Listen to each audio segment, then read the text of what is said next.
आपके सामने जो हुजूम दिख रहा है लोगों का, ये समुद्र दिख रहा है, ये कोई बस का इंतज़ार करने वाले लोग नहीं हैं। ये अपने हक की लड़ाई करने वाले लोग आज यहाँ धरने पे बैठे हैं। पूरा रोड जाम है, इनके चारों तरफ पुलिस का प्रशासन खड़ा हुआ है और इनकी जो मांगे हैं, आज यहाँ पे क्या है, जो एक युवक की मृत्यु हुई थी उसके लिए ये अपनी मांगे मांग रहे। पूरा गाँव, पूरा हुजूम, सभी लोग यहाँ पे उपस्थित है, जिनके गणमान्य बड़े लोग हैं। लोग इनसे बातचीत करेंगे कि इनकी क्या मांगे हैं, पूरा मामला क्या है। सबसे बड़ी बात यह है कि बार बार इल्ज़ाम लगा रहे हैं कि जो सरकार है वो संवेदनहीन है, यानी सरकार इनकी कोई भी सुनवाई नहीं कर पा रही है और जो पुलिस है उसकी तरफ से भी कोई ऐसा रवैया इनके लिए अच्छा नहीं है कि ये यहाँ से निकल सके कि हाँ अब हम धरना ख़त्म कर देंगे, हमारी मांगे मान ली गई हैं। तो मैं इनसे आपको बातचीत कराऊंगा एक संक्षिप्त रूप से कि अभी जो उनकी बातचीत हुई थी वो क्या बातचीत हुई थी, उससे क्या निकल के आया है, आगे की जो रणनीति है ये किस प्रकार बनाएंगे। अभी आपकी जो बातचीत हुई थी वो क्या हुई थी? देखिए, मैं एक आपको बात स्पष्ट कर दूं कि सरकार संवेदनशील है। भजनलाल जी की सरकार अपराधियों के खिलाफ सख्त है। सरकार की मंशा बहुत पॉजिटिव है, लेकिन जिला प्रशासन निरंतर उनको गलत फीड दे रहा है, जिसके कारण ये स्थिति बनी हुई है। कल 2 दिन से लोग धरने पे बैठे हैं, पीड़ित परिवार के लोग हमारे साथ बैठे हैं, 36 बिरादरी के लोग बैठे हैं, लेकिन हमारी मांगों पे जो जायज़ मांगे हैं उस पर पुलिस प्रशासन एक कदम भी आगे नहीं बढ़ा है। इसलिए हम लोगों को यहाँ बीच चौराहे पे धरने पे बैठना पड़ रहा है। अभी आपकी जो बातचीत हुई थी उसमें क्या निकल के आया, आपने क्या मांगे रखी और उनकी तरफ से आपको क्या उत्तर दिया गया? हमने पहले दिन से ही 4 मांगे हैं कि मुलजिमों की गिरफ्तारी हो, SHO सस्पेंड हो, 50 लाख का मुआवजा मिले और आश्रित को नौकरी मिले। इसके अलावा हमारी कोई गैरवाजिब मांग नहीं है। प्रशासन का रवैया सकारात्मक नहीं है। अभी तक ये कोई भी पॉजिटिव आश्वासन, कोई पॉजिटिव कदम इनकी तरफ से नहीं उठे हैं, इसलिए हम लोगों को यहाँ बैठना पड़ रहा है। आपके कहने का मतलब ये हुआ कि जो यहाँ के अधिकारी है वो जो सारा घटनाक्रम है जो सरकार तक नहीं पहुँचा पा रहे हैं, पहुँचाना नहीं चाहते हैं, यही बात है? सरकार की मंशा बहुत सकारात्मक है, अपराध के प्रति सरकार कठोर है, लेकिन जिला प्रशासन की हठधर्मिता है, इनकी बदमाशी कहिए या इनकी हठधर्मिता कहिए, ये लोग जानबूझकर सही फीडबैक नहीं दे रहे हैं, जिसके लिए हम लोगों को धरने में बैठना पड़ रहा है। तो ये जो घटनाक्रम हुआ, सरकार इतनी सख्त है, तो फिर इस प्रकार की ये मर्डर, ये घटनाएं जो आपकी मांगे हैं ये नहीं मानी जा रही, तो इसके अंदर आप क्या कहोगे? ऐसा है कि सरकार अच्छी भी है तो हमारी मांगे क्यों नहीं मान रही है? सरकार है वो अपराधियों की धरपकड़, नशे पे रोकथाम और अवैध खनन पे फुल जोर ले रही है। पूरे राजस्थान में काम हो रहा है, लेकिन यहाँ का जो जिला प्रशासन है वो सामंतशाही रूप ले रखा है और एसीओ में बैठ के और बाहर का कोई दृश्य वो देखना नहीं चाहते। और नीचे की पुलिसिंग है वो इतनी भ्रष्ट और करप्ट हो गई है कि उसके ऊपर से इलाज करना बहुत ज़रूरी है। उनके सामने, पुलिस के सामने साक्ष्य नष्ट किए गए हैं, अपराधी भगे हैं और पुलिस के रहते हुए उससे पूर्व में भी कई मर्डर हो चुके हैं, लेकिन आज तक गिरफ्तारियां नहीं हुई है। पुलिस नीचे का सिस्टम एकदम ख़राब है और आज हम बैठे हैं उस सिस्टम को सुधारने के लिए, उनको आईना दिखाने के लिए और पीड़ित परिवार को न्याय दिलाने के लिए। तो आप सरकार को किस प्रकार आईना दिखाओगे कि आपके जो नीचे के अधिकारी है ये खराब है, ये भ्रष्ट है? आप अपनी बात आगे कैसे पहुंचाएंगे? लोकतांत्रिक तरीके से और गांधीवादी तरीके से हम कर रहे हैं, और समय अगर इस तरह से हमारी जो नीचे के प्रशासन ने मांगे नहीं मानेगी तो उग्र रूप लिया जाएगा, लेकिन पीड़ित परिवार को न्याय देने के लिए हम पीछे नहीं हटेंगे। 36 की 36 कौम साथ है, और जिस गांव का बालक ये खत्म हुआ है, एक मिली साजिश के तहत खत्म किया, उन गाँव में एक चूल्हा नहीं जला, आसपास के गाँव में एक चूल्हा नहीं जला। आम पब्लिक का इतना दर्द है, लेकिन प्रशासन उस दर्द को समझ नहीं रहा। उसको बस ये वही हमारा सिस्टम है, ये हम उसको दिखाना चाहते हैं। आपने एक बात कही कि जो साक्ष्य मिटाए गए हैं, जो फुटेज गायब की गई है, उसका क्या पॉइंट है ये बता दीजिए। उसमें ये है कि ये तो मोबाइल उसका चालू रह गया और वॉइस रिकॉर्डिंग होगी। वो किन से बात कर रहे थे? वो तो वॉइस रिकॉर्डिंग चालू होगी, उसके उन्होंने ऑन कर दिया, ऑन हो गया, उसकी ये ऊपर वाले के मंजूर था और सारे के सारे नाम आ गए, सारी की सारी घटना आ गई। 42 मिनट का, मतलब कितनी देर तक उन्होंने मिल के मारा होगा। 42 मिनट में मोबाइल हो सकता है बंद हो गया होगा या बैटरी खत्म होगी, लेकिन उन्होंने कितने घंटे तक उन्होंने मिल के उसको मारा निर्दय तरीके से, और प्रशासन इस चीज़ की गंभीरता नहीं ले रही। विषय बहुत बड़ा प्रकरण है, ये छोटा नहीं है, ये मतलब मानवता से भी बड़ा है। उसको उनको समझना पड़ेगा, उसको दंड देना पड़ेगा और उनकी न्याय देना पड़ेगा पीड़ित परिवार को। अब तक उनमें से कितनी गिरफ्तारियां हो चुकी है? गिरफ्तारियां नहीं हुई, इसलिए आज हम बैठे हैं। एक सिर्फ अपना आप उसने सिलेंडर किया, एक वो भी हमें अधिकृत अभी पता नहीं है, सुनी सुनाई बात है, हमें इसकी पूरी जानकारी नहीं है, लेकिन सुनी सुनाई, लेकिन बाकी अभी तक गिरफ्तारियां नहीं हुई है। उसी का ही विरोध प्रदर्शन है और CI को जो है लाइन हाजिर किया है, उसका निलंबन है, क्योंकि सारा जो है उस जामसर पुलिस थाने के नेग्लिजेंसी के कारण ये सारी घटना हुई है। तो इसलिए मेन जो दोषी है वो है और फिर ये जिला प्रशासन है। आपकी बातचीत का पहला दौर आज था धरने से पहले, लेकिन- तो इस बातचीत का दौर आपका ऐसा लग रहा है कि सही नहीं हुआ? हाँ, ये क्या है कि नीचे के स्तर के अधिकारी आए थे, इनको पूर्ण इनके पास पावर नहीं है, डिसीजन ले नहीं पा रहे, बीच बीच में वार्ता कर रहे हैं। लेकिन ऊपर लेवल पर जिला कलेक्टर है, वो एकदम पूरी सामंतशाही हो रखी है, वो एकदम किसी बात को एग्री नहीं कर रही और अपनी बात जो है वो प्रदेश और राजस्थान सरकार को सही रूप से पेश नहीं कर रही। अब से जो आपकी आगे की रणनीति बनेगी अपनी मांगे मानने के लिए, वो क्या बनेगी? किस प्रकार आप लोगों को इकट्ठा यहाँ पे रख कर अपने आगे की रणनीति बनाएंगे?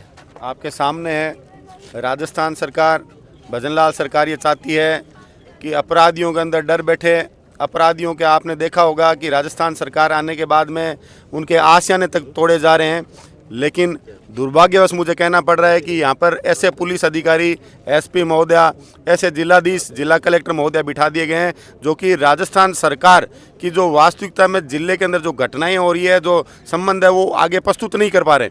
वो ऐसे अधिकारी नहीं है कि वो आगे प्रस्तुत कर दें कि 2 दिन से किसी एक व्यक्ति की निर्मम हत्या कर दी गई और वो निर्मम हत्या के बाद में 2 दिन से आसपास के गांवों के अंदर चूल्हे तक नहीं जगे और यहाँ पे जो 1000-1200 लोग बैठे हैं वो भूखे प्यासे बैठे हैं। लेकिन उनसे एक बार भी आकर वार्ता करें और इनकी जो मांग है वो राजस्थान सरकार तक पहुँचाई जाए।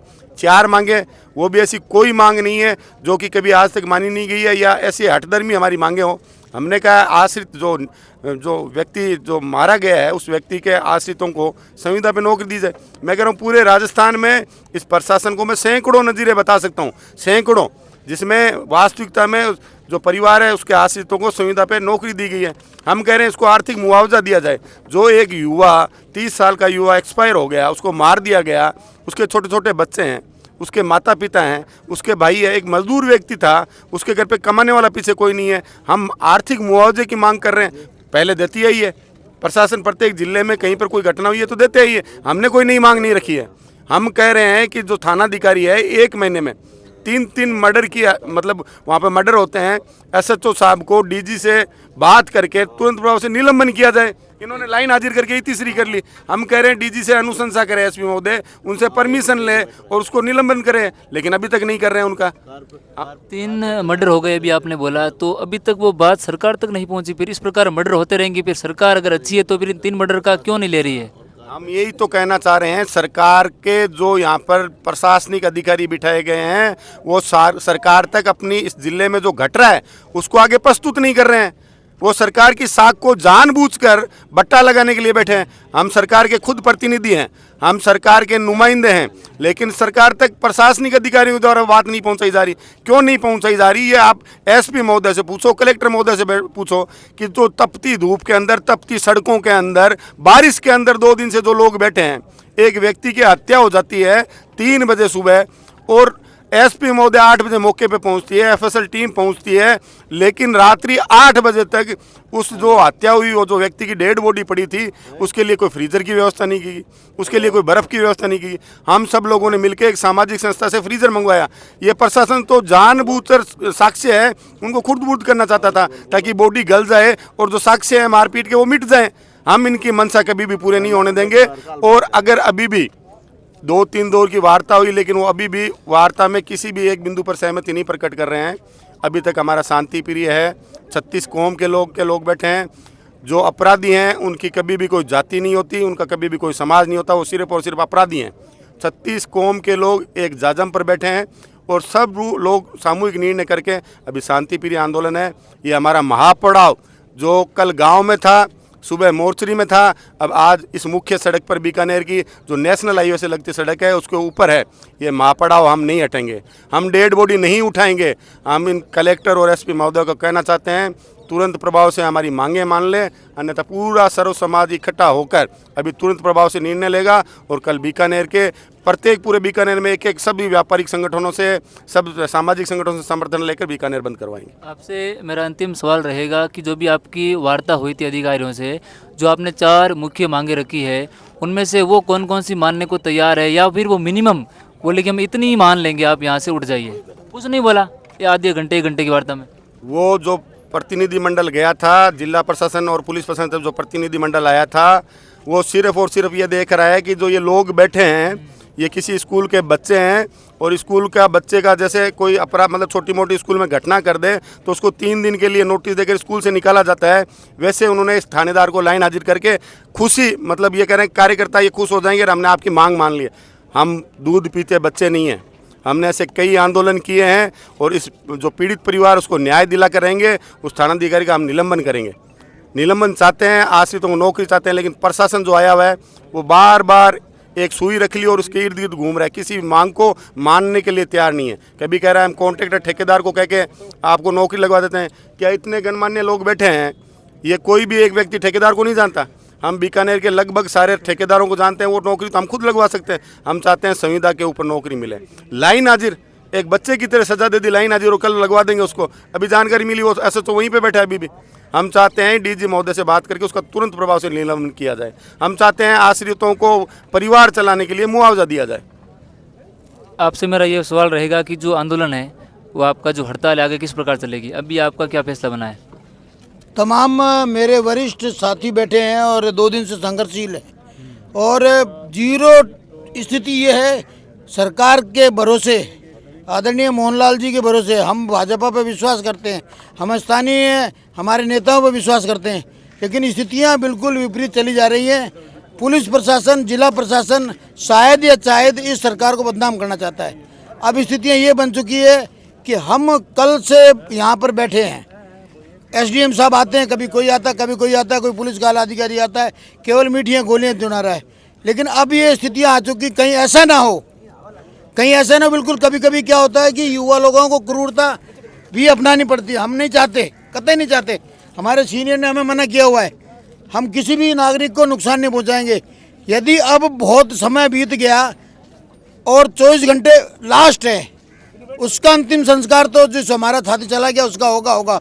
कहीं ऐसा ना हो कि हमें खुद को आत्मदाह करने के लिए एसपी साहब के चैम्बर में घुसना पड़े। मैं अपना नाम समेत बता सकता हूं, लेकिन ऐसी स्थितियां ना हो, हम नहीं चाहते। क्योंकि हम एक संगठन से जुड़े हैं, सर्व समाज का संगठन है, सभी कौमों का संगठन है। लेकिन ये कहीं ऐसा ना हो कि अब आप अपनी स्थितियां भूल जाएं। मैं ठाकुर दिनेश सिंह भदौरिया स्पष्ट तौर पर कह रहा हूं कि अगर समय रहते निर्णय नहीं लिया और चारों मांगों पर हमारे वरिष्ठ नेताओं के कहने की बात के बाद भी नहीं माने तो आत्मदाह की स्थितियां इसी रोड पर बनने की आ सकती है। उसका मैं खुला चैलेंज और चुनौती कर रहा हूं। जब तक न्याय नहीं आप यहीं रहोगे? बिल्कुल, पूरे हमारे वरिष्ठों ने जो घोषणा की है उस वरिष्ठ से हम बिल्कुल और भी जुड़ेंगे, अभी और जुड़ेंगे। किसी के साथ भी घटना हो सकती है, हुई है। और आप पिछले इसी गांव का कालासर का रिकॉर्ड देख लो, तीसरा घटनाक्रम है, तीसरा है। उसके बाद में वो थानेदार साहब अभी भी क्या कर रही है हमारी पुलिस। और फिर जहाँ तक बात आई है वो सीधी सरकार को बरगलाया जा रहा है। स्थानीय प्रशासन, स्थानीय पुलिस पूरी तरह से या तो उनको बरगला रही है या उन्हें मिली भगत है, कोई ना कोई कारण है। स्पष्ट तौर पे उग्र होने के लिए बाधित किया जा रहा है, जो हम नहीं चाहते। एक बिल्कुल संभ्रांत लोग हैं, हमारे साथ सभी लोग संभ्रांत हैं, बड़े हैं, बुजुर्ग हैं, लेकिन ऐसी स्थिति ना है कि फिर वो उनको झेलना पड़े कोई उग्र आंदोलन। अभी मैं स्थित हूँ धरना स्थल पे। यहाँ पे मैंने आपको लोगों से बातचीत करवाई कि इनकी मांगे क्या है। इनकी मुख्य यही मांगे हैं और इनके जो गणमान्य नेता है इनका यही कहना है कि सरकार तो अच्छी है लेकिन हमें न्याय नहीं मिल रहा है। और जब यहाँ के अधिकारी है, यहाँ की जो बातें हैं वो सरकार तक नहीं पहुँचा पा रहे हैं, लेकिन सरकार अच्छी है। ये बार बार सरकार पे दोष नहीं दे रहे हैं।